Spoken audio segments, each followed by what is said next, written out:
Hello, everybody. Welcome to another episode of Happy Moment. This is the premiere episode of season 2. Thank you for joining me today. And I couldn't think of a better way to celebrate launching season 2 than with author Joseph Sale. Joseph, welcome. Thank you so much for having me, Dan. It's so awesome to be on the podcast, and I'm really looking forward to it. Awesome. So, Joe, for people who are unfamiliar with your work, how would you describe your writing? This is a really difficult question, I think, for any writer to answer. I often say that writers are the worst authority on their own work. It's the readers, really, who decide these things. But having said that, I have spent a lot of time, especially recently, actually thinking about, what kind of genres do I operate in? What is the main thrust of what I do? And I've kind of come up with a sort of simplified way to explain. So I think in the order of quantity, the number one thing I write is dark fantasy. Then second down from that, I write epic poetry. That one's a bit out there, but a lot of people actually say that the epic poetry is my best stuff. So if you are at all curious and you've never experienced epic poetry before, I can highly recommend it. And the last thing I write is non-fiction books on occult topics or topics related to creatives harnessing their creative powers. Obviously, that applies to writers and writing craft, but I like to think that some of the principles in there are universally applicable, whatever your kind of artistic medium is. If you're, a painter or an actor or you compose music, I like to think that the principles are fairly universal. And yeah, that's also what I recently have been doing a lot more of, but it will be a long time before that overtakes the dark fantasy, and probably it never will, because that's the thing I enjoy the most. Because dark fantasy is awesome. Because dark fantasy is awesome, and let no one tell you any different. And of course, dark fantasy is a bit vague in a way, isn't it? Because, as you know, as a fan, I mean, there are infinite subgenres within that. Yes. Yes. So, do you remember what got you started into that genre?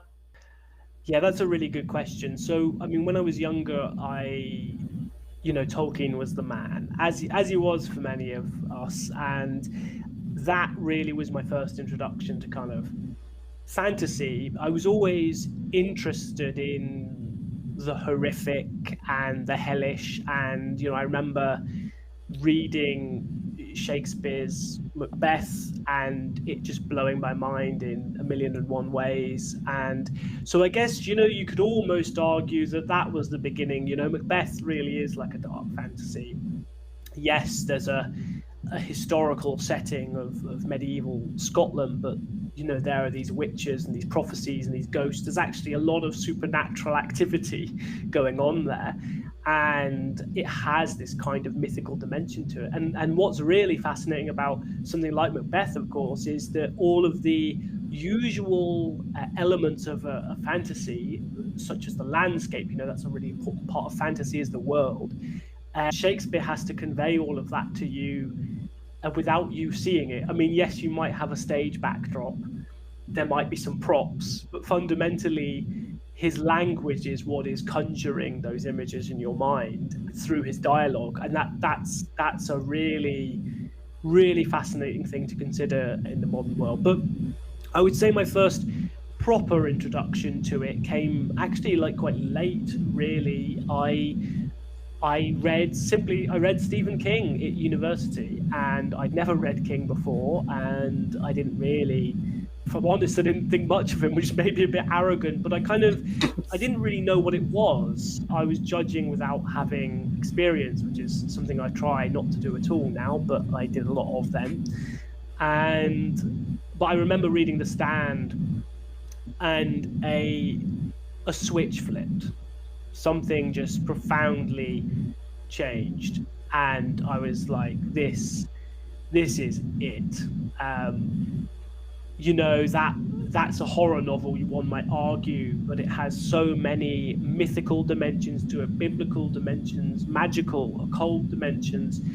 the sheer grandeur and scope of it. And what I realized was all my writing attempts up until that point had been kind of just Tolkien imitation. So I wrote loads and loads of stuff, and they were all really bad, kind of hackneyed fantasy novels. Didn't really have anything to say, and weren't really in my voice. They were imitations, and that's okay. I think every artist, again, in any medium, has to start with imitation. It's the only way.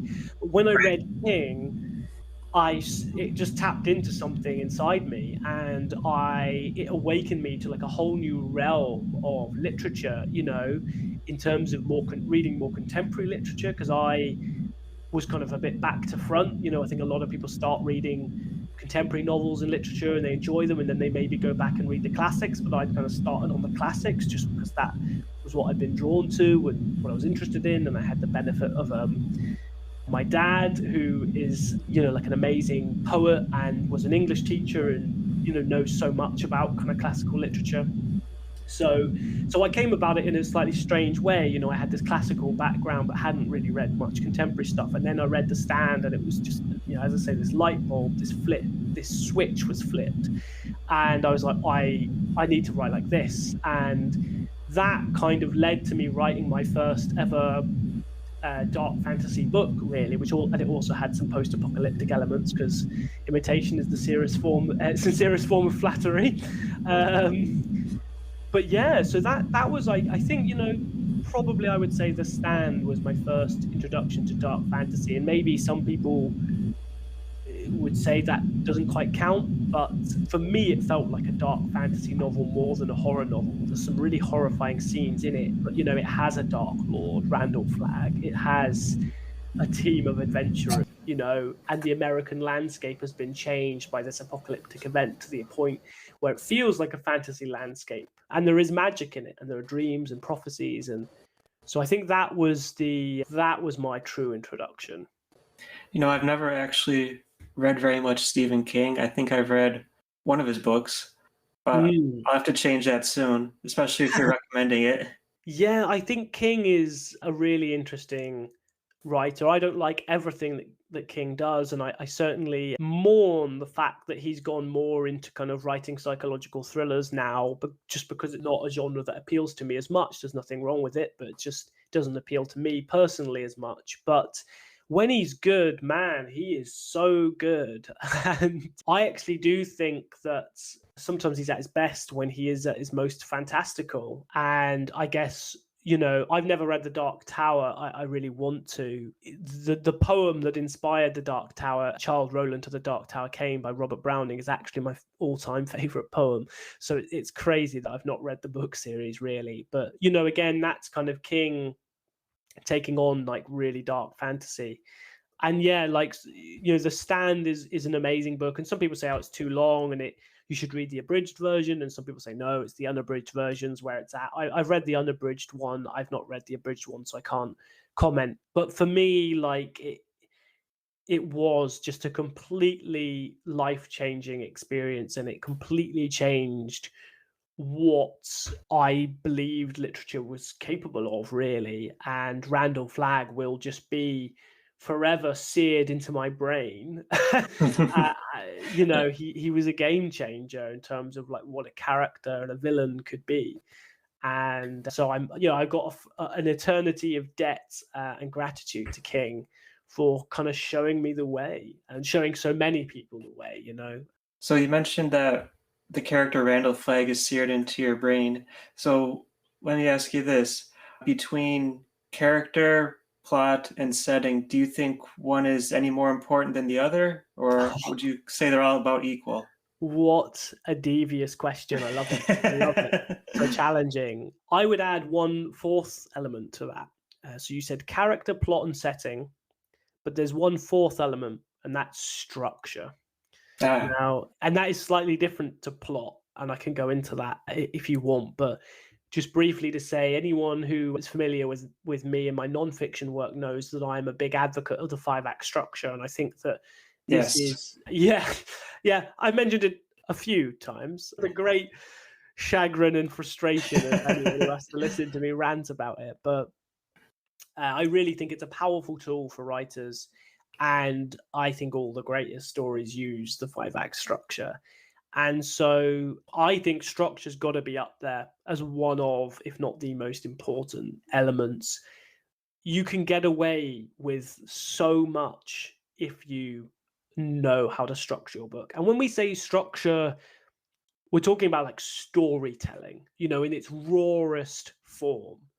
If you can tell a story, and by that I mean kind of structure your work, then if some of your dialogue's a bit corny or some of your characters are slightly flat, it doesn't stand out as much. It doesn't. I mean, obviously, in an ideal world, one would master, at least 3 out of the 4, or you give as much as possible to each element, and that's what we're all working towards as writers, is improving in as many fields as we can.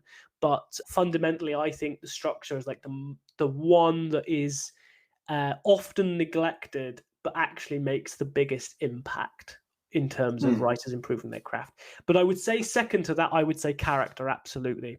I think I was reading a book the other day and there was so much about the book. It had been recommended to me by a friend, and it was on paper, it was such a great recommendation.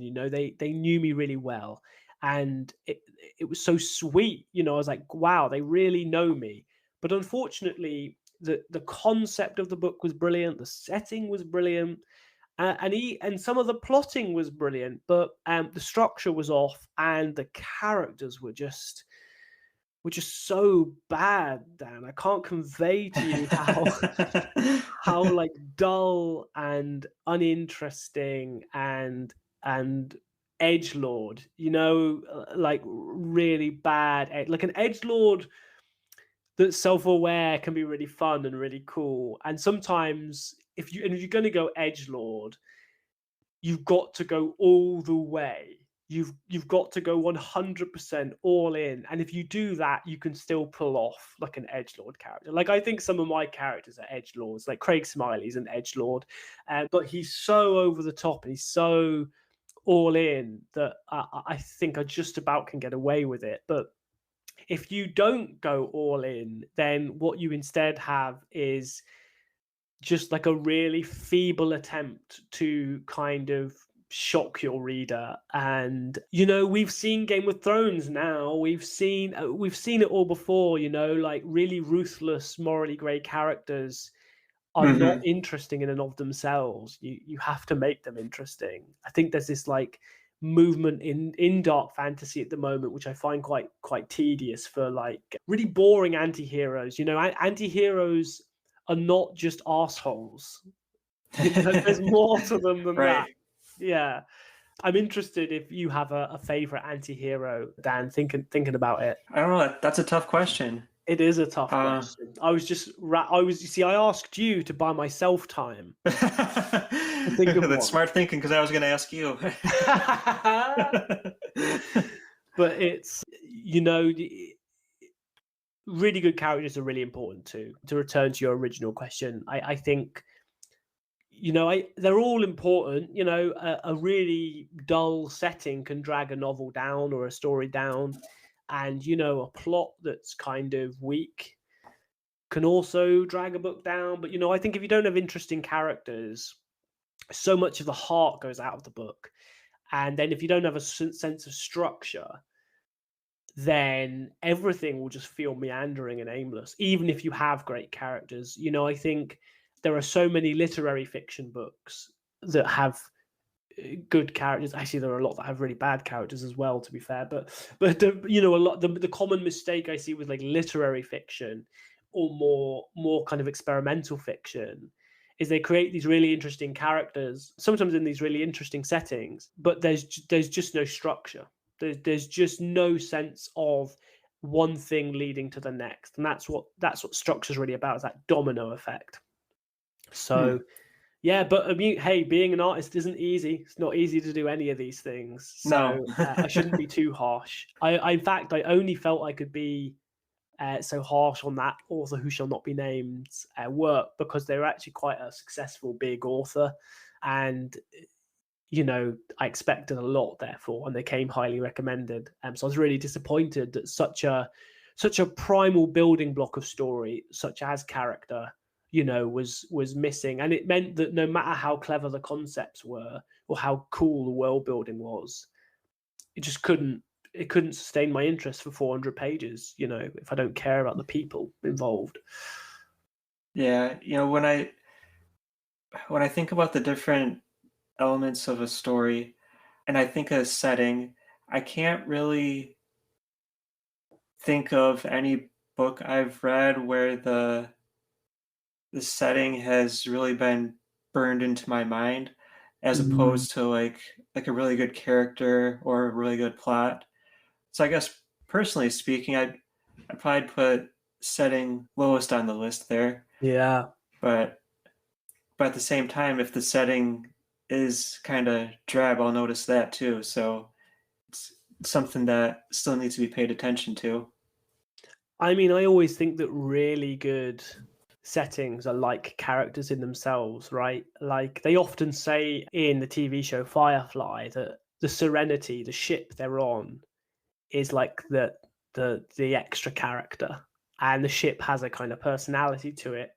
And so that setting that is so constant throughout a whole TV series becomes a character in that way. And I feel Hmm. that way about like Jack Vance and the Dying Earth. Dying Earth is such a quirky and strange world that you feel like it is a personality. But you're definitely right. I think that I'm always more likely to remember a character over a world. And actually this is almost going into some occult territory, really, because it's we in the West, especially, we tend to distinguish these things. We distinguish seer and seen, subject and object, observer and observed. And in reality, so we separate the quote unquote object from its environment, but in reality, that's a bidirectional relationship. The environment and the thing that inhabits it. Well, there are not two things. There's just one thing. Um, and it's a composite. And so what we separate as like animal and environment aren't really separate. They're in this relationship. They're this single organism, really, with multiple parts, right? Just as our bodies have got all these cells in that are all doing these different things and different, we're multiple organisms, really, and we comprise this kind of illusion called the self. It's just getting a bit heavy, but I think it's interesting to think about in terms of the greatest writing and the greatest narrative, because really great books, character and environment and plot are all one, right? The personality and the character is generating the plot, and that character is the way they are because of the environment, and the environment influences the plot. Like Lord of the Rings is a really good example. If you think about, the plot is dependent on the world, because the one ring can only be destroyed in Mount Doom. If the plot was we need to destroy the ring, but there was no Middle Earth, they would just put it in a fire or smash it with a hammer and be done with it, right? The world building is creating the plot, and also the world building is creating the characters. So you have this cast of characters of all these different races that have to come together and work together as a team in order to overcome evil, right? And so all of those three elements are deeply intertwined, and that is why it is such a work of genius, really. While you're talking, I was thinking about my favorite anti-hero, Mm. and I don't know if he's more villain or if I could consider him an anti-hero. I'd say Dalamar the Dark from Dragonlance. Oh, wow, yeah. On one hand, he's a black-robed wizard. Black robes are evil, but he's not. He's not like full-on evil like some of the other characters. Like he still shows the capacity to make logical decisions Mm. and I guess not support certain other evil people, if that makes Yeah, sense. I don't know if I consider him a hero, but he's yeah. he's definitely not 100% on the evil spectrum. That's awesome. That's really interesting. And yeah, a trope I love is when an evil character is defeated by like a worse evil character. That never gets old for me. Normally it's like a kind of pathetically evil character gets destroyed by a badassly evil character, and that's just Right. so sweet. That's chef's kiss. Yeah, no, that's a really good choice. I love an evil wizard. I think we could talk about plot and characters and all that for quite some time, but I'd like to talk Mm. about some of your own work now. For those of you who listened to my last episode, you know that Joe was one of the contributors to the Blood Bank anthology. He has a short story in there called The Stone. Joe, would you like to tell us a little bit about The Stone and the anthology? Yeah, thank you so much, and thank you for reviewing that. You did such an amazing job because Oh, thank you. yeah, well, praising that many short stories in such a concise way in a short space of time is really really difficult. I really struggle reviewing anthologies. I do a lot of book reviews, as you know, and it's one of the things that I always struggle with because there's so many kind of worlds to access and different styles to talk about, and it's a lot, and you absolutely smashed it. So I'll just hand over all my Appreciate that. anthology reviews to you in future. Go for it. But yeah, I was contacted by Bloodbound, and so I was actually invited to come into the anthology, which is a first for me, and I was deeply deeply honored. I love what Bloodbound do. I've been published with them before in their Burnt Fur anthology, and I think they publish some really really interesting fiction. They actually publish some incredible dark fantasy novels. They published a novel called Bleak Warrior by Alistair Rennie, and it's honestly one of my favorite fantasy novels of all time. It's crazy. It is the most crazy thing you will read. It's like a black metal music video on acid, like with Tolkien thrown in. It's so crazy. But so I love what they do, and it was a real honor to be invited into the anthology and alongside some amazing authors like Christopher Triana and Neil Gaiman and Mona Kabani and Lucy Lightner, like so many awesome authors. So it was really humbling to kind of be in their company. And The Stone was a story that I wrote 3 short stories kind of around this idea of the Tower Outside of Time, which is the title of my third book in the Illuminad trilogy. So I have a fantasy series called the Illuminad, and the first book is Dark Clarity, and then there's the Tunnel, and then the Tower Outside of Time. And when I was writing the Tower Outside of Time, I wanted to put so much into that novel, and I had too much really.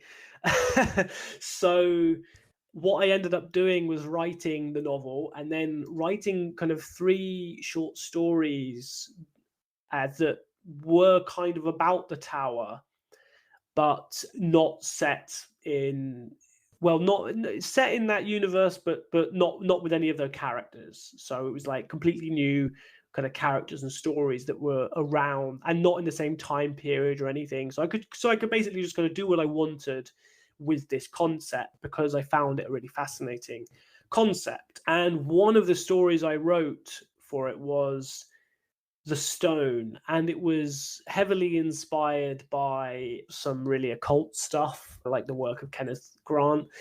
And it was also inspired by the film Mandy with Nicolas Cage.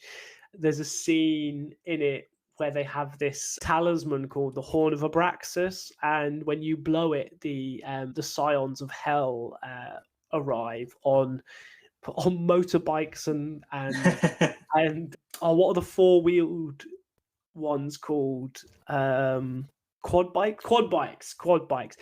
It's a bonkers film, Mandy. Again, some really gnarly dark fantasy if you like that kind of thing. And so yeah, I guess from these things and I used to live in Bournemouth, which is where the story's set, and right by the sea. And when you live by the sea and you're a weirdo like me, you kind of have this feeling of connection to something vast and infinite. The yes, it's swimming in the sea is lovely, bathing or sunbathing on the beach is lovely. Bournemouth has one of the best beaches in the UK, if not the best. But you also, I think, have this. The sea's scary, man. Don't contemplate it for longer than 5 minutes, and you start to kind of get the heebie-jeebies, or at least I do. This kind of sense of something so vast and infinite that's just kind of lapping at the shores of your reality. So much And unknown things out there. absolutely, like they always the often cited statistic is that we know more about the surface of the moon than we do about the deep ocean, right? And I've always Right. been fascinated by the ocean. So all of these things, bit of personal experience, a film, some reading, some non-fiction kind of reading, all of that came together and formed the incredibly weird story that is The Stone. Would you like to read your first sentence? I would. It's a shocker. Very different to my usual approach to opening a story, I should say, but I do enjoy it. So I hope your listeners will enjoy too. Christ, it was a fucking big toad. Yes. That's Line an one. excellent line. Thank you. And maybe, maybe it was the fact that the story before yours, I think, ended on kind of a grim note. And so just to see that as the very next thing I read made it all the more enjoyable. But it really put a smile on my face. Yeah, it's kind of like I was trying to really open the story in media res, to use the technical term, right? It's Latin, it means in the middle of the thing. And, I think short stories work well like that. You kind of just feel you stumbled into a dream. And so, starting a story with the word but Christ, it's like an exclamation of emotion, a thought. You kind of, so you just come into it right in the middle, and that's what I was aiming to do. But yeah, I did make myself laugh when I when I wrote that as well. And my mother actually used to collect kind of frog sculptures, like little frogs, metal frogs, stone frogs, glass frogs. And so I grew up with all these kind of frogs and toads around me. And I would find out later in my life that toads and frogs are occult symbols for a variety of reasons. One reason is that they leap, they hop. And so they are the hoppers between worlds, right? They leap between worlds. And of course, it's the venom of certain toads in the Amazon that they excrete from their back that is a hallucinogenic slime. So the shamans use this in small proportions, I imagine, to undergo their kind of spirit quest. So the toad or the frog has always had this connection to other worlds and hallucinogenic experiences and all of that. So yeah, that's kind of some of the thinking behind it. But also, yeah, it was just it was a funny way to open the story, a very British way to open the story, I think. I think a line like that definitely draws a reader and makes them interested. How much stock do you normally put in the first line of a story? Yeah, I am one of those people who really subscribes to the idea it's one of the most important things you'll ever write. I swept my first lines. I believe that a first line should really encapsulate the entirety of your story, really. And if you actually really, even a funny line like the one I wrote for The Stone, actually there's quite a lot, I think, personally going on there that is telling you about what's going to happen in the story. The word Christ appears in that opening line. Read into that what you will. There's that opening line is like the first frame of a movie. In a really good movie, the first frame will tell you everything you need to know about the movie. And I think it's so important. And I used to train in a lot of martial arts, and I trained with this Chinese master called Master Lu Yong, who is a very, very amazing man, just full of kindness and love and generosity of spirit, and also just so dangerous, just so unbelievably dangerous. But he once said, I can tell how good your kung fu is after a single step. And I always thought, wow, that's quite arrogant or whatever as a kid, you know. Right. But now I see totally he was completely right. When you have read enough books or practiced enough kung fu, you know, I read the opening line of a story and I know if I'm in safe hands or not. And obviously I'm an editor as well, so it's like a triple layer of it, you know. For me, I spend a lot of time helping authors work on their opening lines, and yeah, so for me, first line's really important. I always, when if I'm in a bookstore, and even when I'm, you know, looking at books online, I will click through to that preview and I will read the opening line. And if the opening line doesn't strike me, then I'm just not going to bother, because it's, you know, I'm sure there are books out there where the opening line's not ideal. Maybe they didn't view it as that important, they didn't work on it, and the book really builds and it gets really, really good. And but you know, and I might read a book like that if it came highly recommended. But for me personally, I want to know from the outset, am I in safe hands or not? Is this someone who really knows how to tell a story? And the opening line is an incredibly accurate, I feel, barometer of that. You can tell a lot about a writer and about the story from the first line. And just to give an example, one of my all-time favorite opening lines is Grady Hendrix' My Best Friend's Exorcism. The opening line is, "The The Exorcist was dead." Exorcist was dead. Yes, it was. Yeah, The Exorcist was dead. I mean, boom, right? You know everything you need to know. It's a story about an exorcism. There's possibly a satanic panic setting. Hope is possibly lost because the man who's supposed to be getting rid of the demons is dead. It's going to be a simple, like a not simple story, but a direct story, right? It's not a fancy stylistic way of writing. It's direct. It's cutting to the heart. So it's, you know, there's a horror element. It's just so, it conveys so much and it's so impactful, and it just immediately makes you ask, well, you know, what happens next? Like this is where we start. Yes. What happens next? Brilliant writing. I'm glad you like it too. I actually picked that book up after you recommended it to me. So thank you for that. It's a very good book. I'm And glad. my last trip to the bookstore, I actually picked up another Grady Hendrix novel, the Final Girl Support Group. Oh yeah. Haven't started it yet, but it looks quite interesting. Oh, it's a killer premise. Yes, yeah, I think so. So Joe, you mentioned being an editor, so you help people with their writing, and along that same note of helping people with their writing, I'd like to congratulate you on your latest release, The Divine, a nonfiction book. Would you like to tell us about that? Yeah, that's very, very kind of you, and thank you. That really means a lot. When I was, you know, as an editor, I ended up writing quite a bit about my philosophy of writing and storytelling. And partly that was, you know, we're encouraged to generate content these days, you know, but partly I think it was ordering my own thoughts. When it's easier when you're either talking to someone or writing something down to kind of organize your thinking on something. So, you know, as I'm editing, questions come up of like, should it be this or that, or should I do this or that? And there's obviously the very basic level of just grammar, but I'm more of a developmental editor.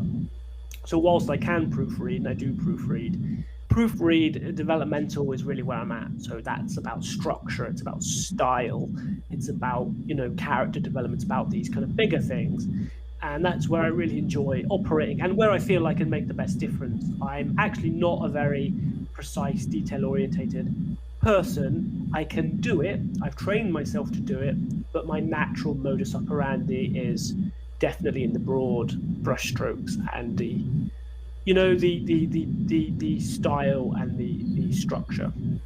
So answering these kind of questions about style and structure and writing them down over the years, I developed this kind of backlog of essays. And I had a vague thought that one day maybe I would put some of these essays into a non-fiction book, and it might be interesting for people to read, and it would be like a really good way for people to access some of my content much more cheaply. Obviously editing's not cheap, and not everyone can afford to have me do a full developmental edit of their whole book. I try to keep my prices as fair and low as possible, but you have to kind of make a living. I do this full time, so I thought, well, if you do a book and it's 99p on Amazon, that's great, because then somebody can get access to loads of really useful information for hardly anything at all. But I couldn't kind of go through with it. There was something missing. And then basically I had a religious experience. That's the honest truth, really. I had a religious experience. It's the third major religious experience I've had in my life. And it changed a lot of my outlook on writing and art. And it led me to write this kind of essay, this extended essay we called The Divine, which basically was a bit of a rallying call to creatives to unlock their inner magical creator and to approach their creativity in a very different way. And when I'd written that, I knew then that I had the book, and I gathered together some of the essays that were relevant and worked well with this other essay I'd written. And so the book is kind of a book of two halves. There's the new content, original content, and then there are the collection of 13 essays as well in it. So there's a lot there, I think. And yeah, essentially it is a kind of meditation on, and practical as well in some ways, guide to, unlocking your greatest creative self. And as I say, I can talk a bit, if you want, about why I think my approach to creativity is slightly different to a lot of the writing craft books out there. Please do. Well, that's very, very kind. Always when I'm being interviewed, I feel odd, because never in a normal conversation talk this much. So I feel guilty about the waiting. So please interrupt me if you wish. But yes, the essentially in the classical world, it's not really a new idea in a way. It's just a vivification of something that has maybe been put by the wayside or forgotten. In the classical world, they had the idea, of course, of the muse. It's the idea that we don't create from our own intellect. We are listening and receive the inspiration. And what's really interesting to me is, even if you are not religious or spiritual in any way, I read Philip Pullman's collection of essays, Daemon Voices, and he says the same thing. He's like, he's an atheist. He's a devout atheist. In fact, he's very militant with it. But he was like, the only way I can explain this process is that it's a reception. I am not creating this. The story comes to me. And a lot of creatives, I think, would agree that, when they do their best work, it's like someone else is doing it for them. It's like someone is writing through them or painting through them. And you have to train still. You don't just sit and wait around for inspiration. You have to train yourself to be a suitable vessel for this influx of creativity. And so that's what the book really, that's the standpoint from which the book approaches creativity. Rather than straining mentally to use your intellect to create, which is only ever going to create products of the ego, basically. And, I've read many novels that felt neglected like that. Somebody being really clever, but there's not actually any heart and soul in it. Versus inviting the creativity in, inviting the inspiration, having a connection with the divine, whether that's the universe or God or your guardian angel, or, however you want to conceptualize that, something greater than and beyond yourself.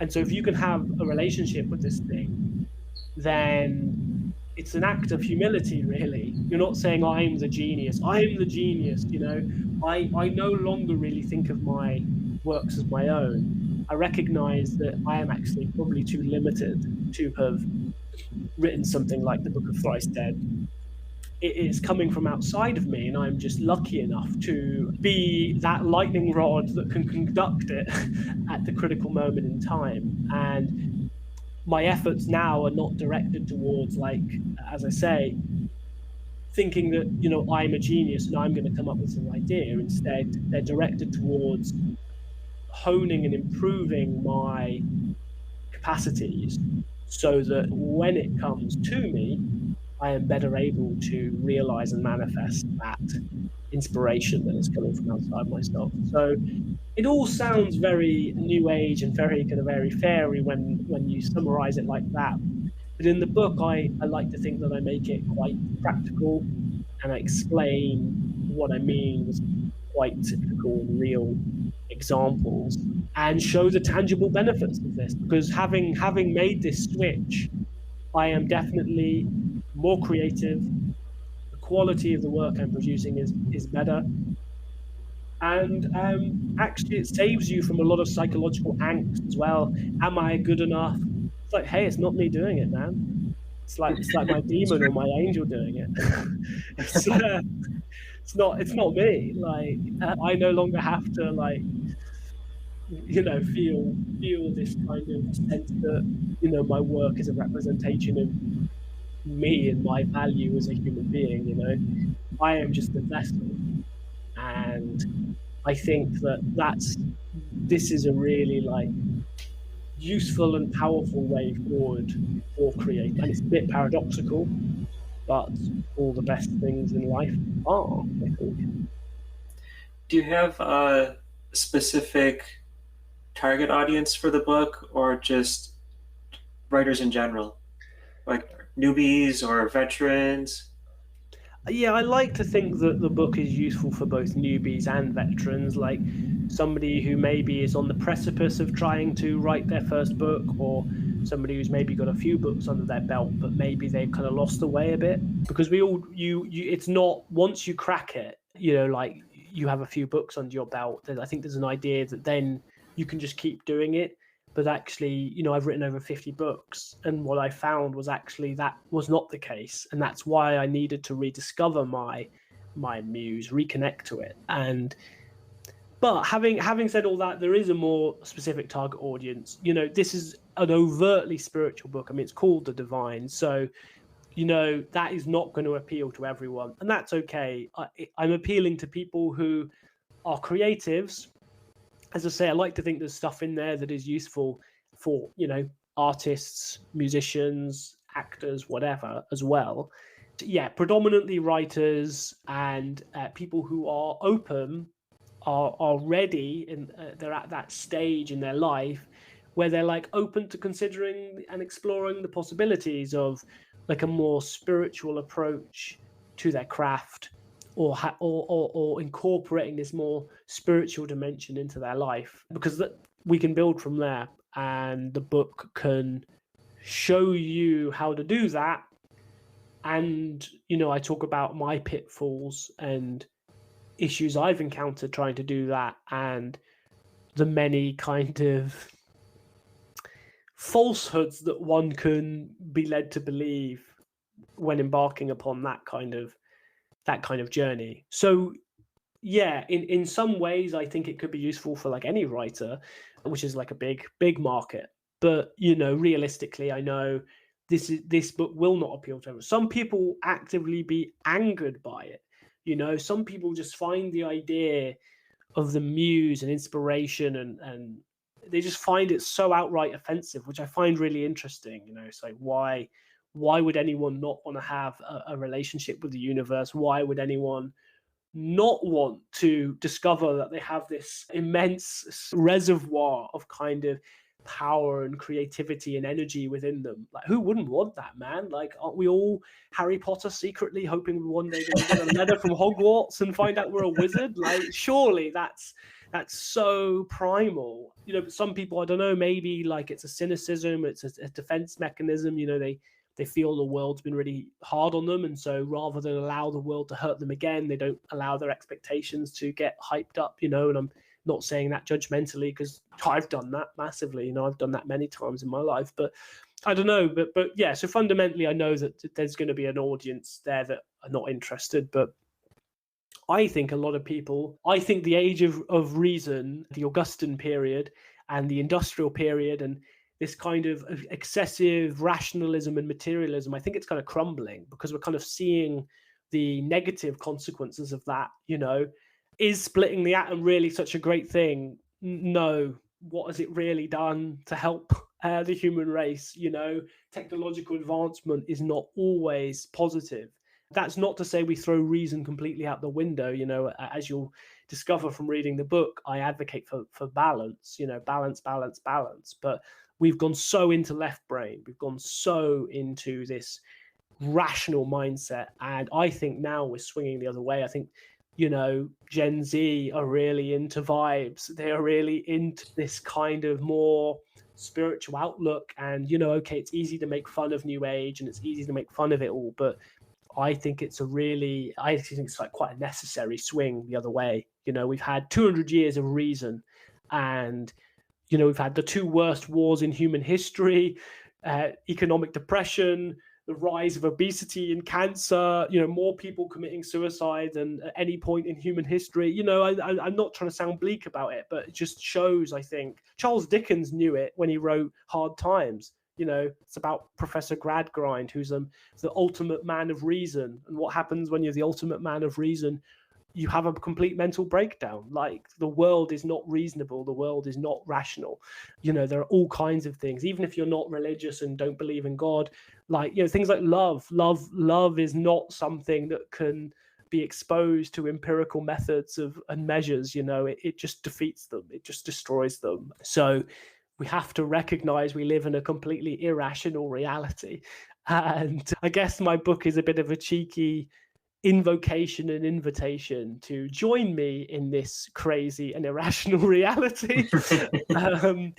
And in doing so, hopefully discover some sides of yourself that you maybe didn't know you had.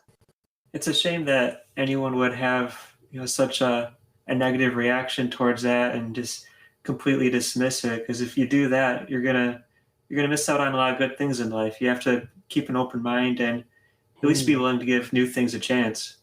Yeah, absolutely, man. I think that's such a good attitude to have. And they say all the time, open mind, open mind. And I used to think I had an open mind, but I was actually quite closed-minded. And I recognize that, you can be really into spiritual stuff like I am and still be closed-minded in a way, because you can be too far that other way. You can be really dismissive of left brain or more rationalistic thinking. And actually, I've had to work quite hard in my writing career to make my writing a career. You have to be a businessman. You have to learn that stuff. So it's not as natural to me, but I have forced myself to see the other side and to learn from people who are more practical and more, and I think what's great is when you can be open to other people and other points of view, you can actually have this beautiful synergy where, okay, you help them. I think I've helped some quite rational, logical people to loosen up and embrace some more emotional, spiritual stuff, which has improved their writing and their art. And in turn, they've helped me massively by giving me more practical, pragmatic skills, a more grounded approach to launching my books and, going about my whole writing career. And so you learn from each other and you grow, and that's yin yang. That's the balance of the cosmos. And, you have to be open to doing that. And it's been a long journey for me to become more open to that. But now I see that, there's a saying that an occultist should have his feet planted firmly on the ground, but his head in the clouds. And I think that's a really lovely image that encapsulates the kind of optimum condition for a human being. Your feet are on the ground, you're not in fairyland, but your heads are in the clouds. You are able to dream. You are able to, to indulge in fantasy and to lean into fantasy and think big thoughts and ask big questions of the universe. But your feet do still remain on the ground, even though your head is in the clouds. I think that's a good balance. Absolutely. Balance is important. Joe, between nonfiction versus fiction, do you find one more challenging to write than the other? Oh, that's a really good question. You know what I've come to realize is that there was a big after I had my one of the reasons I think that like I feel my spiritual experiences were kind of genuine, or at least I experienced them to be genuine, is that there was a big change in me, and I actually found it really difficult to write fiction prose post the experience, but I could write poetry. So I had this huge kind of opening up of my creative practice where I suddenly was writing epic poetry. And this was something that I never kind of thought I could do or would be sensible to do. And it was this whole new realm for me. But what I realized was it was actually incredibly natural to me. The ability to play with language, to use metaphors and similes and allegories in completely different ways. I experienced this tremendous joy in discovering that. And so where I'm at the moment is that the easiest thing for me to write is probably poetry. It's the most demanding, but it comes the most naturally to me, if that makes sense. And then nonfiction is probably the second easiest in a way. And I think this is the interesting thing. We talked about balance, and I think I've always been striving for balance. And I think the structure was a way, the 5-act structure was a way of me balancing myself. A very right brain, very way with the fairies, very fantasy, very spiritual. But the 5-act structure was a way of creating a bit of order, a bit of discipline and grounding, so that didn't get carried away. And so that was my way of balancing what I was doing. And so poetry is actually, I write formal poetry, so there is a structure there. And nonfiction, of course, is very logical, left brain, very structured. So bizarrely, I do find those elements easier than writing prose fiction. I do still write prose fiction, and I am working on something at the moment, which I'm quite excited by. But yeah, I've definitely found it more difficult. And I think if you'd asked me 5 years ago, I would have said completely the opposite. But at the moment, poetry and nonfiction really come quite easily to me. And actually, the fiction prose is where I have to give a lot to generate that. But I want to do it because I enjoy it and I love it. And you can do things just as poetry can do things that prose can't. Prose can do things that poetry can't, right? It neither is necessarily better or worse than the other, but they just are different mediums. But it's taken me a while. It took me maybe 2 years to kind of get back to writing fiction prose after my kind of experience in Glastonbury. So it's definitely now the hardest for me to do. Joe, I'll be honest with you. I struggle with poetry. Mm. I was always something that I dreaded in school was poetry, especially when we had to write our own poems. I always found that to be very difficult. Maybe it's just I have trouble wrapping my head around it for some reason. I have not read any of yours yet, but I definitely want to seek some out and give that a try. Mm. As far as poetry goes, really the only poem I've read that I can say that I've enjoyed a great deal is The Raven by Edgar Oh, Allan Poe. that's a great I choice. love that one, It's a great choice. but I definitely want to check yours out as well. Oh, well, you're very kind, and don't worry. I don't think you're alone in dreading poetry. I think a lot of people do, and it's partly, of course, the way it's taught. I think it's taught very badly. Same for you guys in the US as it is over here. I think both of us, in different ways, teach poetry very badly, sadly. And the classic one I always say is people say, "Oh, I hate Shakespeare," and you go, and I'm like, so have you seen Shakespeare's plays? And they go, well, no, we studied it in school. And I go, it's always the same story. Shakespeare didn't want his manuscripts to be read. They were performed. That was how you were Mm. supposed to enjoy them, And even if you can't get to see a production of it, at hearing someone read it out loud, like a few mates sat around with a few drinks, just reading different parts, it immediately comes to life.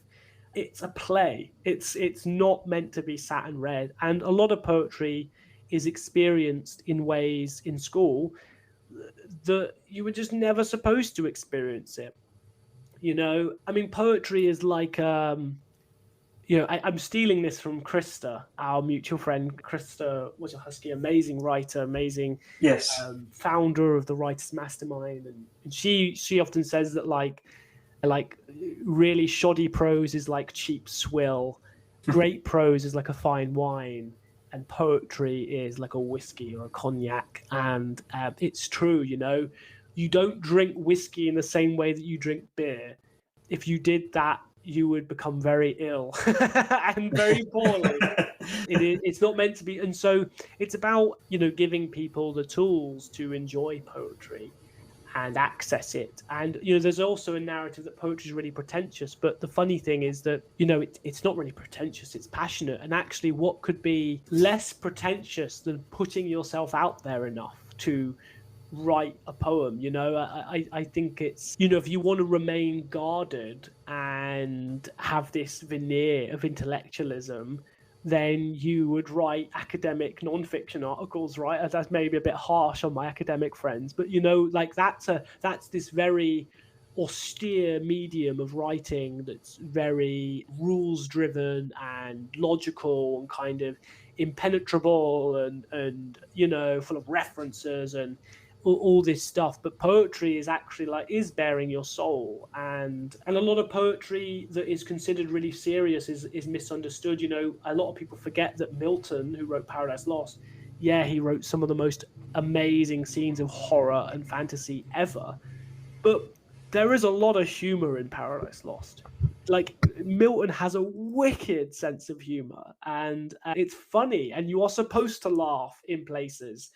And again, the way it's taught, a lot of that is overlooked, and we forget that. And so, I obviously am advocating very hard for poetry here, and the listeners will forgive me for that. But honestly, I think poetry. I'm talking too much, but just one last thing to say is I really think poetry is uncharted territory for fantasy writers. I think that fantasy really, that's kind of where it needs to go to refresh.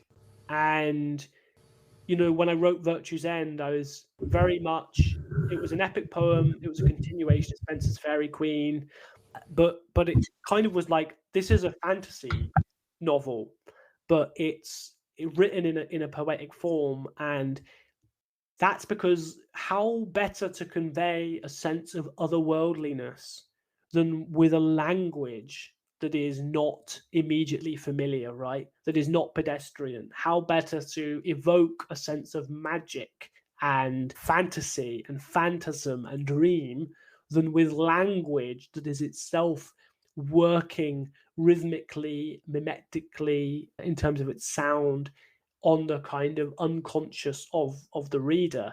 And I'm working on more kind of epic fantasies written in poetic form, because I think this is a really interesting area for fantasy novelists to explore. I think this is a new avenue for us, where we can take our reader to even more fantastical places by virtue of the language having this intensity and form and elegance and beauty to it. That's just my opinion. I could be crazy and I could be doomed to failure, but I really like the point that you made about poetry not being taught very well in schools, and that it's not meant to be read in a classroom. It's meant to be acted out. And I know from my own experience with Shakespeare in school, I always found it kind of drab, but I think I might have felt differently if we were to actually do a more hands-on approach and act some of it out. Yeah, absolutely. And Shakespeare is one of the funniest guys who ever lived. Twelfth Night has I've watched versions of Twelfth Night that have made me cry, sob with laughter, just like almost embarrassing levels of uncontrollable laughter. Like comedies were one of his fortes. Really, he was amazing at tragedies too, but he was arguably even better at comedy. And so for a classroom to convey a drab experience of Shakespeare is really quite tragic, because there is so much humor there and so much stuff that is still funny for a modern audience. It hasn't dated in the way. So some of Shakespeare's contemporaries, I'll fully hold my hands up and say, okay, I like them, but I'm a weirdo. I like Elizabethan literature. And, there are obscurities and stuff in there that don't really translate well to the modern audience. And you have to know your history or know some obscure tidbit of information in order to kind of get the joke. But not with Shakespeare. I mean, it's funny just because the characters are funny, right? And that type of humor doesn't really date because it's a commentary on human nature, and human nature is fairly eternal. So yeah, absolutely. Again, I'm advocating very hard here, maybe too hard, but That's okay. I'm curious, what have you got? What have you got in the pipeline? What are you working on right now? Well, that's a very, very lovely question. Every writer loves to be asked. The next big thing for me is I guess it's technically a relaunch of my epic series, The Book of Thrice Dead.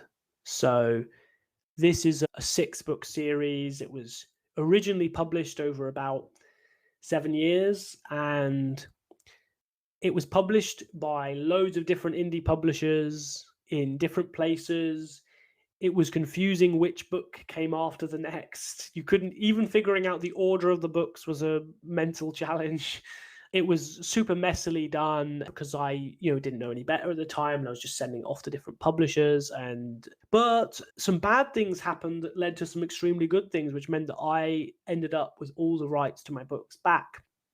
And I've been working on the last 6 months, longer even, on getting them all together and getting them re-released as a complete set.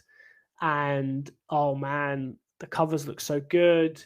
It's all come together. I actually wrote more than 10,000 words of new material for the series as well to really join it all together, and edited some of the earlier books as well to bring them a bit more up to my kind of current prose style.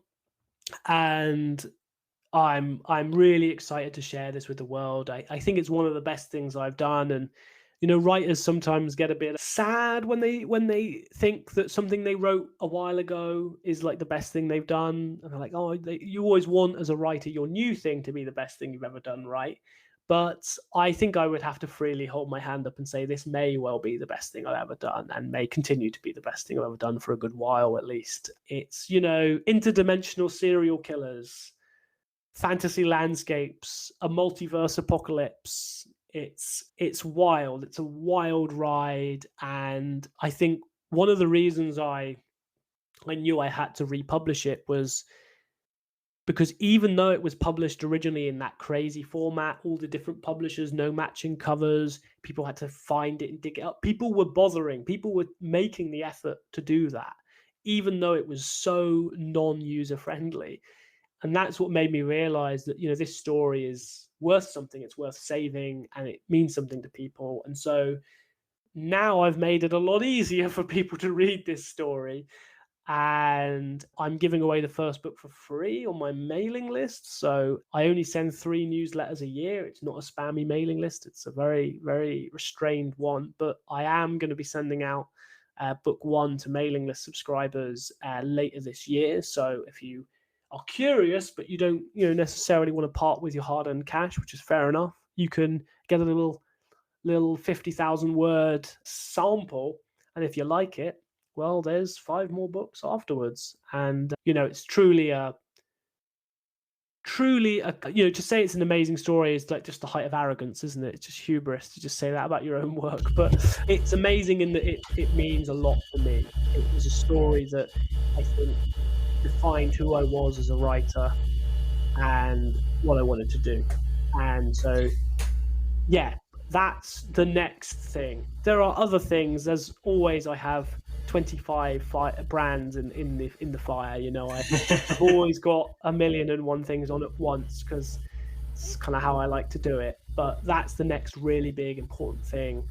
And, I would say, even if this is a bit cheeky, but even if you've read some of the books before, I guarantee you've never read them like this, because I've added so much content and edited them, and it's a really unique experience to go through the whole 6-book sequence. So yeah. Do you have a tentative release date? Yeah. So as I say, book 1 is going out this year, September. I'm being a little vague because I can share this with your listeners, I think, and with you. I'm kind of doing a soft launch. So the idea behind that is that a select group, aka my mailing list, get the book and they review the book, hopefully.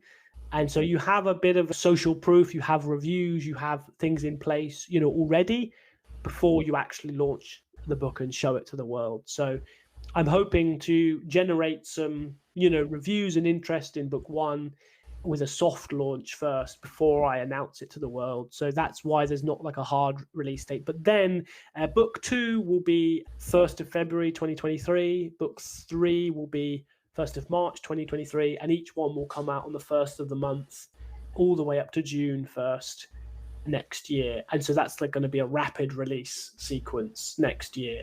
So the first book will be out for a bit of time, and then February is when book 2 comes out, and then the train don't stop after that. Then every month of your life there is a Joe Sale book coming out. You can't escape me. You can't run from me. I'm there. I am there in the algorithm, in Amazon's algorithm, and Facebook's algorithm, Twitter's algorithm. I am there. My name constantly sounding for all eternity. And you know what? There's nothing wrong with that. Oh, I think some people will find something very wrong with that, but it's too late. It's like Ozymandias in Alan Moore's Watchmen. It's like, I wouldn't have told you my evil master plan if there was anything you can do about it. I pushed the button 35 minutes ago. You're definitely an author who knows what they're talking about. Thank you. I trust your work, and I feel like wherever you're going to release, it's going to be a quality product. And I'm already subscribed to your mailing list. I'm going to keep an eye out for that. Oh yeah. So Joe, what kind of, if someone out there is looking for a new book to read, what kind of recommendations do you have? Oh, wow. This is a really, well, actually, before I answer that, thank you so much for your kind words. It really means a lot, Dan, and I do try really hard I've spent a lot of time working on the craft of my books. And so when you say that, I feel like all that time was justified. It's only recently I've really upped my marketing game. And sometimes I'm like, oh, I should have done the marketing a long time ago, But actually, I think it's been good to get the quality of the work in place first before I start trying to send it out to the rest of the world. And when you say that, it really validates that decision. So thank you. That's really awesome. And you are a fantastic writer too. And I hope to be reading more of your work. You must release more. Well, thank you. Absolutely. And I've bought myself some time now to answer your question. It's a really tough one because there are so many people writing amazing stuff, and we are in a bit of a golden age. We are saturated with just amazing releases. And I will say that I personally think at the moment the indies are where it's at. That's where the really interesting books are. That's where the really, the stories that stay with me, that blow me away, are invariably indie books. I've had a stack of a really, really large TBR recently, and it's a mixture of traditional and indie, and it's the indies really who are winning that little mini competition. They're the books that I find myself loving reading, wanting more from that author, and staying with me. So I'm going to focus on indies in my recommendations. I absolutely think everyone should read Krista. Our friend Krista Wasahusky. Admittedly, her work is not dark fantasy, but it's like a gothic fairy tale. There may be no elves in it, but there is a sense of the mystical and the mythical, and the erotic too. She writes erotic scenes like nobody else on planet Earth. It's just incredible stuff. And she goes into so many really deep themes of addiction and heartbreak, and she's an amazing writer. And I think it's a testimony to how amazing she is that she doesn't write in a genre I would normally read, aka a kind of dark romance, but I still love it. So I think she's one of the most incredible writers out there right now, and everyone should read her. Amazing person too. Oh, just the best person. So kind, so generous. I would have given up writing a long time ago if it wasn't for her. That's the honest truth. So her book is called Oblivion Black. It'd be helpful if I gave people the name, wouldn't it? Oblivion Black. That's what people should be getting on. I'd also love to give a shout out to Dan Soule, spelled Soule. That man is a legend. He's such a nice guy as well. He's done so much for me. And he actually did the covers for the Thrice Dead, the Book of Thrice Dead, those 6 amazing covers I've got for my new series. And he's really talented. But, he's a talented cover designer, but he's an even more talented writer. He's got loads of horror, dark fantasy books. And he's got a novel called Neolithica, which is about a group of university professors who discover like a bog body, like a mummy. That is insane. That book's off the chain. Then he's got a book called Savage, which is like a kind of take on the vampire mythos, but it's really weird and unusual. It's set in London. That is a humdinger of a book, and he always lands his emotional punches, Dan. He's really good at those emotional beats, and he's got such a lovely prose style, just really beautiful. So yeah, Dan Soule, another indie author everyone should be reading. Neolithica, Savage, really, really, really top stuff. He's got 5 or 6 books out, and they're all absolute bangers. I'll do one more. Should I? I'll do one more. There's so many people, and whenever I answer these questions, I always feel guilty for how many people I'm leaving out. It's hard to get them all. There's so many talented authors out there. There are so many talented authors. And what's great, though, is that a lot of the authors that I've liked for a long time are beginning to get recognition, and they are beginning to break out a bit. And I just love seeing that journey, and I want them to keep going and just keep soldiering on and getting out of that kind of funk we all end up in sometime. But the third I would have to recommend would be Iseult Murphy. She is an amazing Irish writer. She wrote a series which is called 7 Days in Hell. That is so good. You think it's one thing and it's something completely different. And there's been 2 books in it, and the 3rd book's coming out shortly. Really good series. Highly recommended. She's written some awesome fantasy stuff. Like, she wrote a book called The Mountains of Sorrow, which is like, the cover and the kind of blurb will make you think that like maybe it's a bit kind of gay or even like children's, but there is some gnarly horror in there.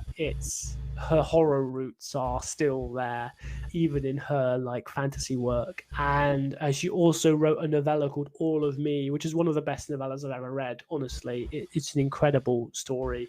That is like pure dark fantasy, and really, really amazing character work, really amazing storytelling.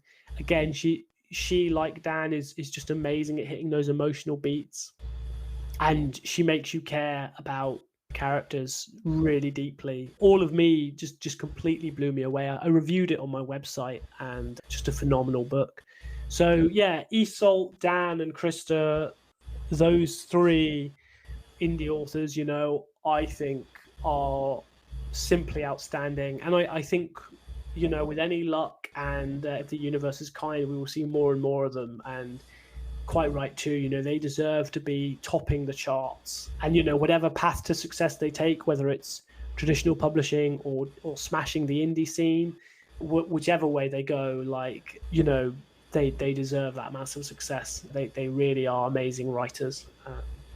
So yeah, there's probably 3 I'd recommend. I can throw in the one other one I would throw in just as a bonus is one I already mentioned, which is Bleak Warrior by Alistair Rennie. That one That one's for the crazy listeners on your podcast. Oh, very cool. Some of those books that you mentioned, I have in my reading list, so I'm looking forward to checking those out. Anything else that you'd like to mention? If not, we'll head into plugging your wares there and where they can find Plugging you. my wares, my welcome. Here's my bazaar. Interesting trinkets. You have to leave that in. I just want to say thank you. Thank you so much for having me on and allowing me to ramble about all kinds of crazy topics. You're a fantastic host, Dan, and it's been such an honor to be on, a happy moment. Thank you. Thank you. I feel like we could go on and on, but that just means we'll have something to talk about for the next time. Absolutely. I would love to come on a second time if that's not taking the cake or the pie away from another author, of course. But yeah. Absolutely. Joe, so thank you very much for joining me. It's been great having you. And would you like to share where people can find your work? Yeah, totally. So if you go to my website, which is themindflayer.com, nice and simple, THE, mindflayer.com, no capitals or hyphens or anything like that, you can get a free copy of one of my novellas, The Meaning of the Dark, and if you sign up to my mailing list, and you can also get the first book of The Thrice Dead by doing that as well. It's not advertised on the website, but yeah, you'll get both. And also you can see my reviews and book reviews and other things if you want even more book recommendations. So that's always good too. If you want to connect with me on Twitter, I'm at Joseph Wordsmith. Joseph Wordsmith, again, all one word, no hyphens or underscores or dashes or anything. And I hang out on Twitter a little bit and mainly just chat about fantasy nonsense, really, and Warhammer and other things. So if you like that, then you can join me there. And if you've just decided that you've completely fallen in love with me and you just can't get enough and you want to just make the leap, then I have a Patreon as well. So yeah, you can find that on my website. And it's a really, really cool membership. My patrons are simply the best. If you become a patron, you get your name in the back of my book. And you also get to read stuff before it's published. You get videos explaining the kind of weird occult principles behind my work. You get access to the magical writing podcast episodes I do with SC Mendez before they go live. There's a lot of content on there, and people seem to really enjoy it and have fun. And we have some really wacky discussions on there.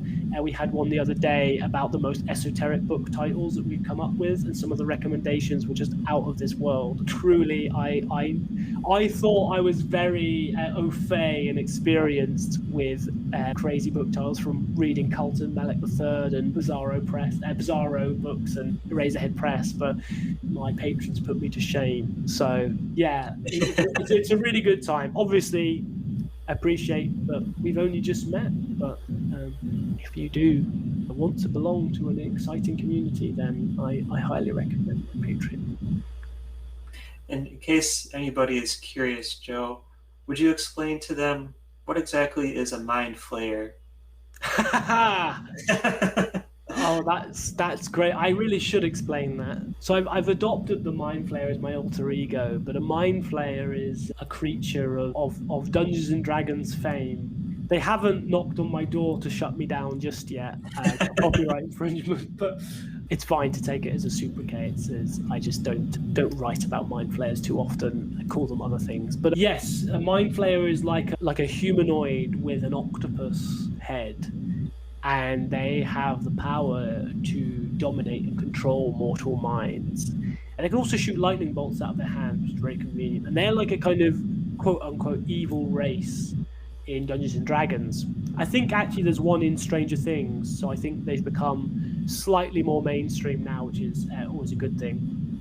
But they also feature in Hidetaka Miyazaki's Souls. If anyone is a fan of the Souls games, go back and play Demon Souls. There is a asylum in there that is run by mind flayers. It's the most incredible insane thing. It's a gaming experience that will just kind of stay with me forever, really.